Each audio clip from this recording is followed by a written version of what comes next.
Hey guys, we are live. What is going on out there this morning? Brent Abel here, webtennis.com, with another episode of 7 Around 7. Happy Saturday morning to you. Hope you're having a great start to your day wherever you are. And that you got some tennis on tap for today and hopefully at least this weekend, right? So, guys, what I've got for you today is I want to talk about what I think is the number one mistake that produces a weak second serve. And it just is instinctive.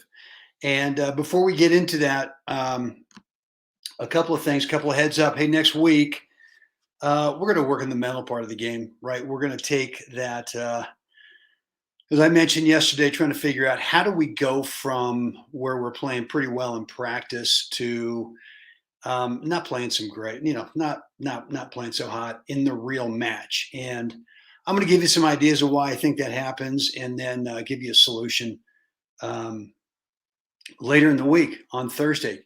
Give you an opportunity to get into a new course, brand new course, not updated, not 2.0, brand new course on how do we go from the conscious thinking part in practice to the subconscious, the unconscious, the non-conscious, um, getting out of our own way, right? To the match play, whether it's singles, whether it's doubles, whether it's just a fun practice match, or whether it's a league or tournament match. And I think that everyone would agree that when we play our best tennis, is we're just not thinking, right? We're just not bringing up all those thoughts, and most of them are negative thoughts. And so I want to help you guys get to that point where you feel comfortable in the real match, and allow yourself to bring out your best tennis, whatever that skill level is right now. Bring out your best tennis match after match after match, and eventually start to become a better player, right? Meaning that your skill level starts to work its way up. And so that's what we're working on this coming week, starting on Monday.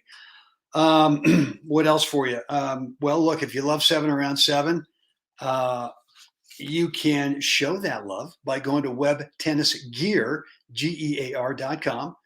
Pick up a t-shirt or two. There's several different versions over there, right? There's a 7 Around 7 t-shirt. There's the Web Tennis on YouTube t-shirt. I think there's also, well, I know there is the Dirt Baller, right? Which has been a popular t-shirt. But look, we got different colors, different sizes, styles, all that kind of stuff is over there. And when you do, I'm going to give you one of my stroke technique courses, one of 9 courses that you can choose from. Your choice. Maybe there's one specific area, stroke technique wise, you want to clean up. I'm going to give you that course as a gift, my way of saying thanks. And look, if you're not getting access to the Web Tennis members area, where there are 6 complimentary courses over there, then here's what to do. Go over to webtennis.com, drop in the first name and email address, and you'll get access to the Web Tennis members area, and rifle through those 6 free courses. And there might be something else there. Certainly, if you've bought any courses from me, that's where you get access to them. But there might be something else there that really piques your interest in terms of of something that you want to pick up. Webtennis.com. So, guys, look.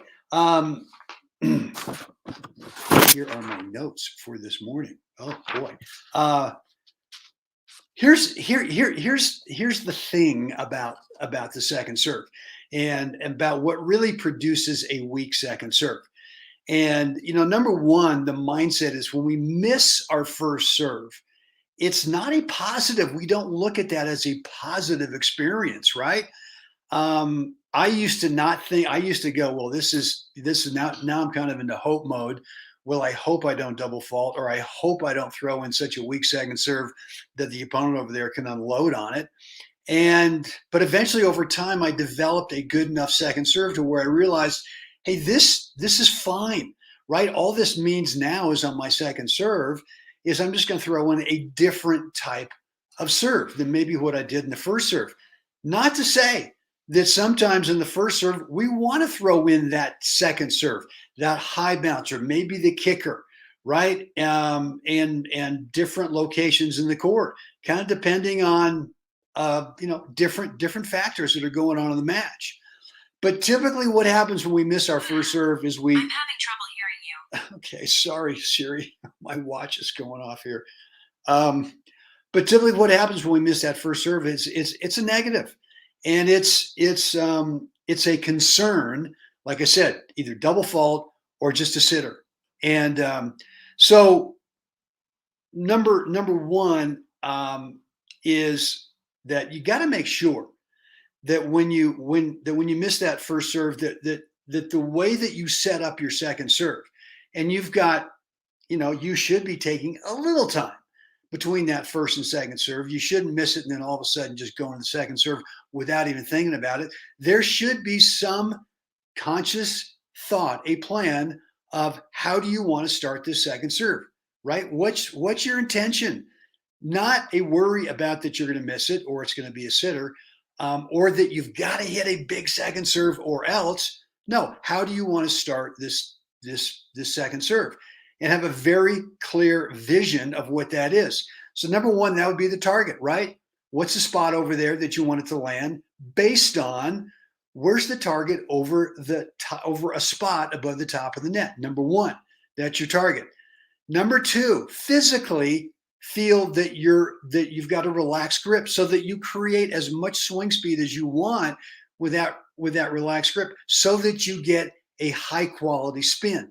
Right? If you're too tight, if you're too nervous, if you're still in the negative thinking, well, I missed my first serve, typically what happens is we get too grippy, we get too tight in the grip, and there's no way you can generate the kind of racket speed you want that produces the spin that you want. So number one is going to be what's your target. Number two is going to be the relaxed grip. And then here's the number one mistake that we make, even if you've got a clarity of the target and you got a nice relaxed grip. Here's the number one mistake that produces a weak second serve. And that is we try to get ready too soon for the potential return. And we abbreviate the finish on the second serve motion. And when we do that, we typically jackknife at the waist. We come down too early trying to get ready, right? Because we're fearing that if we don't double fault, it's going to be a sitter. And so we try to get ready for whatever's going to come back with a turn from the return way too soon. And we just never finish the swing. So in this picture that I've got for you here, right, it's got the arrow going up, then there's the ball, and then there's a second arrow going up.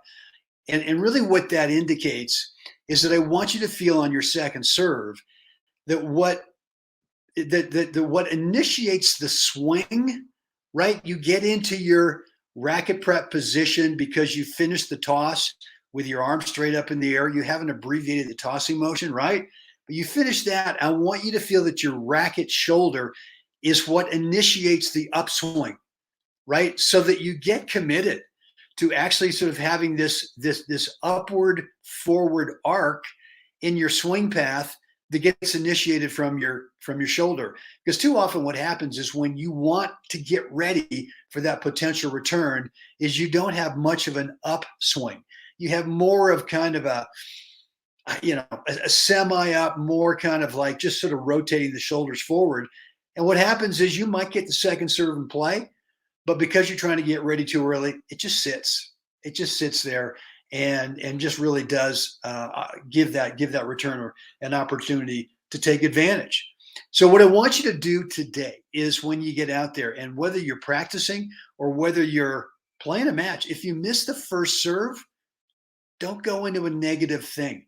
Go positive and think, this is great. Now I get to be able to hit a really high quality top spin, up spin, overspin, whatever you want to call it, serve that's going to have nice safe clearance above the top of the net. But number two is going to have a bounce, right? That trajectory from your racket shoulder initiating the upswing into the ball, into contact, is really what starts to create the trajectory of your serve, which is a higher arc. I'm not going to call it a rainbow, but that's kind of the shape, right?